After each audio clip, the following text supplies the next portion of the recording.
Assalamualaikum warahmatullahi wabarakatuh. Bertemu lagi dengan saya, Apit, Guru Mapel Desain Grafis Percetakan. Sebelum materi kita bahas, mari kita berdoa terlebih dahulu menurut agamanya kepercayaan masing-masing. Berdoa kita mulai. Berdoa kita selesai. Terima kasih. Untuk pertemuan hari ini, saya akan membahas tentang materi sketsa.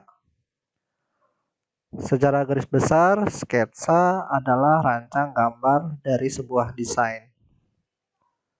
Sebelum kalian mendesain gambar, kalian harus merancang sebuah sketsa. Untuk kelemahannya,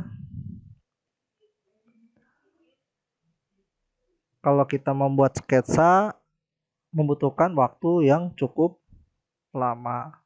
Tapi untuk kelebihannya dari sebuah desain, nah hasil karyanya itu sangat bagus. Juga untuk hasil karyanya original. Jadi hasil pembuatan hasil karya sendiri. Nah, ini adalah salah satu contoh hasil karya pembuatan sketsa rancang gambar rumah Jepang. Nah, penggunaannya hanya menggunakan pensil dengan media arsir serta tarikan dari garis. Nah, ini hanya berbentuk sketsa saja dari rancang gambar sebuah rumah, tapi bisa diperhalus lagi atau diperbagus lagi menggunakan aplikasi-aplikasi berbasis desktop. Seperti itu. Oke, lanjut ya untuk ruang lingkup pembelajaran hari ini. Sketsa dibagi menjadi 4 bagian. Yang pertama adalah pengertian sketsa, jenis sketsa, sejarah awal dan perkembangan sketsa, dan yang terakhir adalah tokoh seniman sketsa. Tujuan dari pembelajaran setelah mempelajari modul ini, peserta didik diharapkan dapat yang pertama, mendeskripsikan pengertian jenis, sejarah awal dan perkembangan, serta tokoh-tokoh pelukis sketsa dari Indonesia dan mancanegara. Yang kedua, mengidentifikasikan pengertian jenis, sejarah awal, dan perkembangan, serta tokoh-tokoh pelukis sketsa dari mancanegara dan Indonesia. Yang ketiga, mengeksplorasi pengertian jenis, sejarah awal, dan perkembangan, serta tokoh-tokoh pelukis sketsa dari mancanegara dan Indonesia. Dan yang terakhir, nomor 4 adalah mengkomunikasikan pengertian jenis, sejarah awal, dan perkembangan, serta tokoh-tokoh pelukis sketsa dari mancanegara dan Indonesia.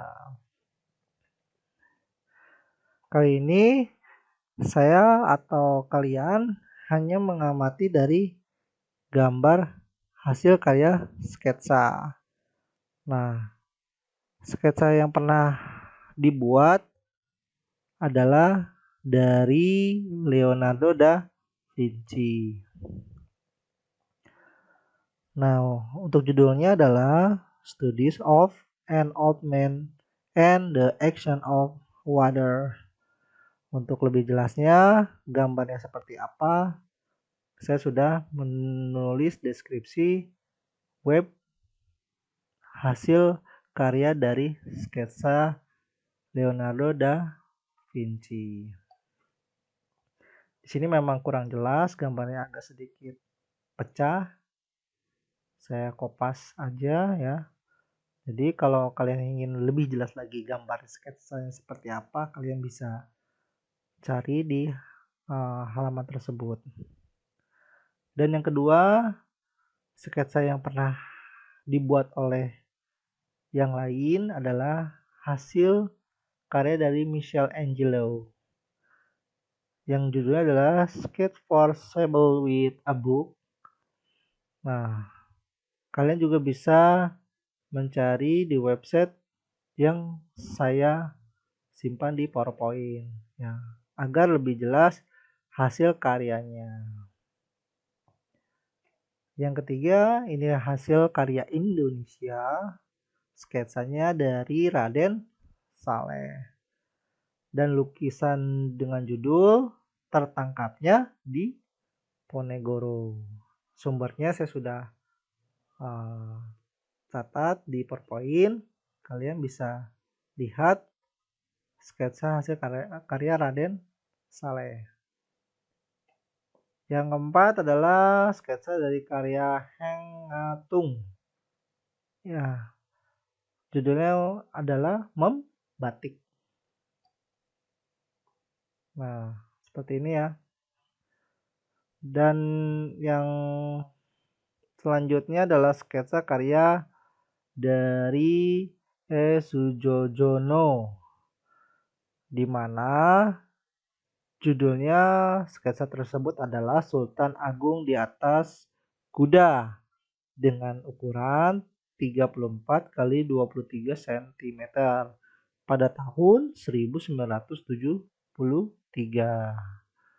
Tinta di atas kertas. Seperti itu.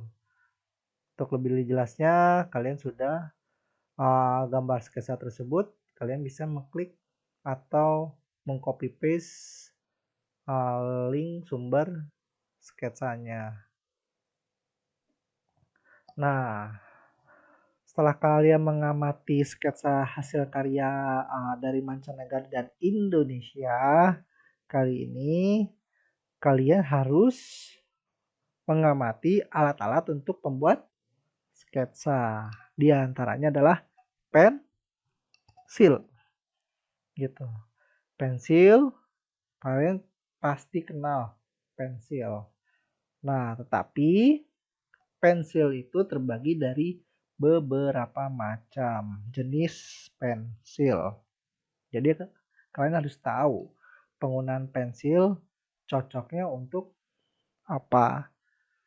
Nah, kecuali misalkan ini ada pensil 2B, saya pakai untuk membuat sketsa rancang gambar berbasis arsitektur. Bisa saja, tetapi tidak akan cocok karena untuk ketebalannya akan mempengaruhi dari rancang gambar tersebut. Jadi ada khusus untuk sketsa rancang sebuah arsitektur. Seperti itu. Nah, ini salah satu contohnya adalah yang pertama adalah pensil biasa.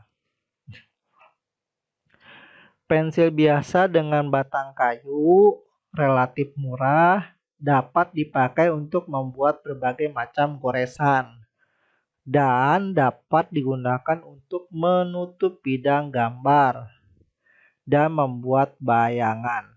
Walaupun pensil biasa sudah cukup cocok untuk dipergunakan menggambar.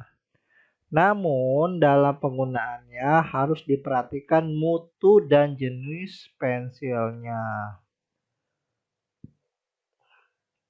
Yang kedua adalah pensil keras atau hard/H. Pensil jenis ini memiliki tingkat dan kualitas kekerasan mulai dari 9H sangat keras, kemudian F. Pensil jenis ini biasanya banyak dipakai untuk menggambar mistar. Karena jenis yang keras tersebut semakin keras tingkat isi pensilnya, semakin dapat digunakan untuk menghasilkan garis-garis yang padat, halus, dan tipis. Yang selanjutnya adalah pensil sedang atau medium HB. Pensil ini dipakai untuk membuat desain, sketch, gambar rencana, baik untuk gambar dekorasi maupun gambar reklame. Yang keempat adalah pensil lunak atau disebut juga dengan soft. B. Isi pensil yang lunak dapat menghasilkan garis-garis yang padat, gelap, dan nada gelap terang. Untuk menghampir semua gambar tangan bebas, pensil jenis B merupakan jenis pensil yang banyak manfaatnya.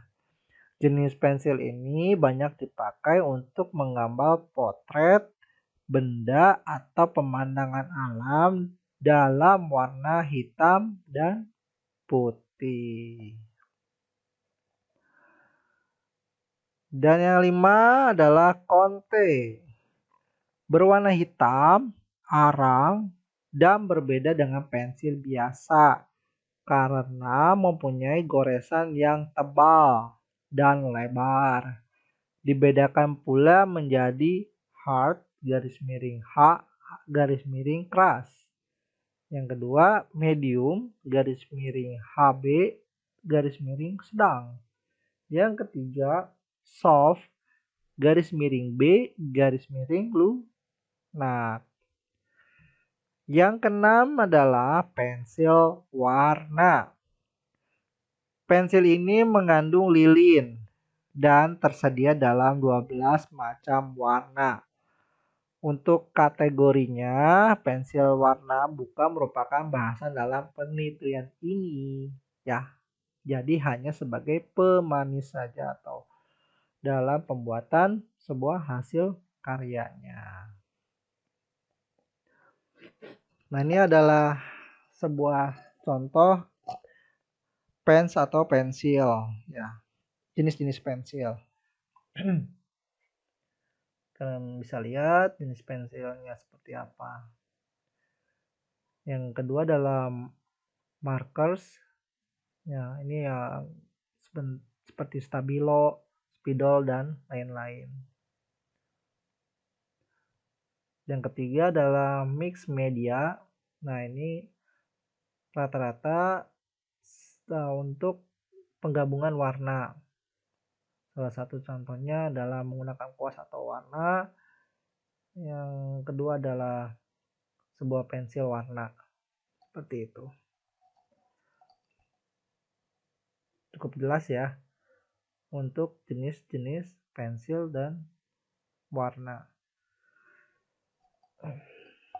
Yang selanjutnya adalah tinta. Nah, ini kalian bisa lihat dengan jenis-jenis kuasnya dengan berbagai ukuran beserta tintanya. Dan yang paling bawah adalah pen atau disebut juga drawing pen.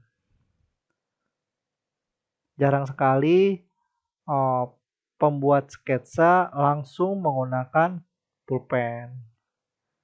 Ya, mayoritas pasti menggunakan pensil. Tapi kalau misalkan udah tenaga ahli, dia sudah bisa merancang sketsa, pasti sebuah desainer tersebut langsung menggunakan pulpen. Nah, ini ada salah satu contoh gambar atau apsiran penggunaan alat yang digunakan. Yang pertama adalah menggunakan media pensil, gambaran menggunakan media pensil. Nah, ini untuk segi warnanya, ketebalannya, garis, dan lain-lain. Dan yang kedua adalah gambar sketsa menggunakan pulpen. Ya, ini dengan coretan yang agak sedikit tegas. Ya, warnanya juga terang. Dan untuk kekurangannya pasti tidak bisa dihapus. Yang ketiga adalah mix media, itu gabungan dari pensil warna. Ya, ini sketsa yang sudah menggunakan pensil warna. Dan yang terakhir adalah blue lead cloth pencil. Ya, ini perbedaan-perbedaan goresan dari sebuah alat untuk membuat sketsa. Oke, untuk secara garis besar, pengertian sketsa. Sketsa adalah gambar sederhana atau draft kasar yang dibuat secara global untuk melukis bagian-bagian pokok yang diinginkan untuk mengungkapkan oleh pembuatnya. Sketsa biasanya dibentuk dengan menggunakan unsur garis. Walaupun kadangkala ditemukan beberapa sketsa yang menggunakan unsur garis, blok, dan warna. Menggambar atau membuat sketsa dalam dasarnya adalah menarik garis dengan spontan, menggunakan tangan bebas atau istilah dengan asingnya freehand, tanpa menggunakan alat bantu mistar, jangka, atau alat bantu lainnya.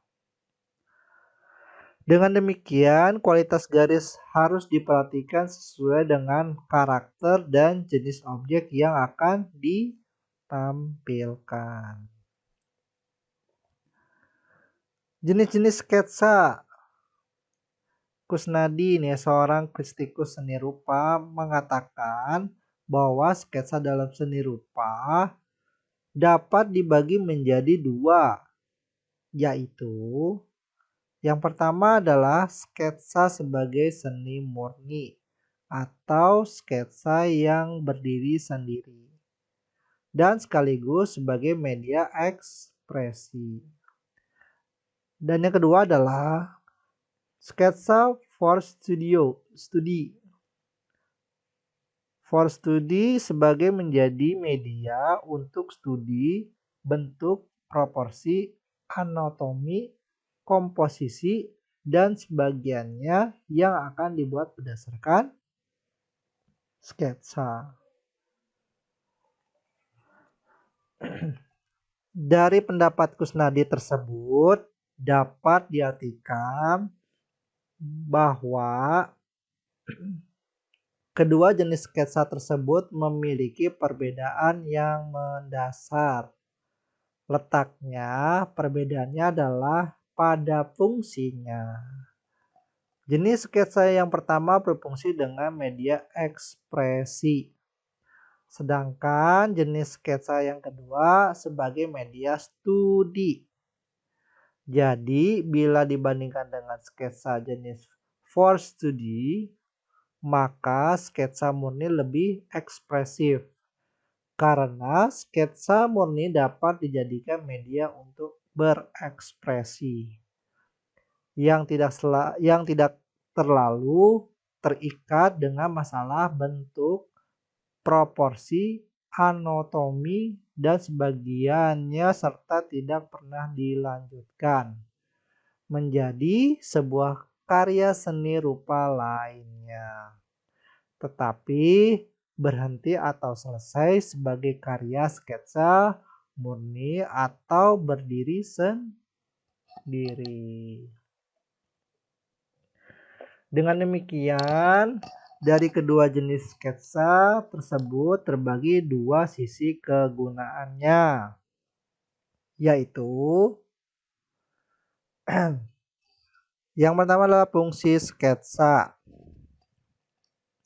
Semua bidang dalam seni rupa, baik seni murni, fine art, lukis, patung dan seni grafis, atau seni terapan, applied art, kriya atau kerajinan dengan desain grafis, desain interior eksterior, arsitek, bahkan sampai rancang busana dan teknologi modern tidak dapat lepas dari suatu kegiatan rancangan visual. Dan sketsa merupakan pilihan yang paling tepat. Sketsa di sini merupakan rancangan pendahuluan yang kasar dari sebuah hasil karya lukis, kriya arsitek, busana, dan sebagainya. Oke, untuk materi hari ini, jika ada pertanyaan, silakan kalian tanyakan kepada Bapak. Kalian bisa tanya melalui WA saya. Dan untuk materi hari ini, saya tutup sekian. Terima kasih. Wabillahi taufik wal hidayah. Wassalamualaikum warahmatullahi wabarakatuh.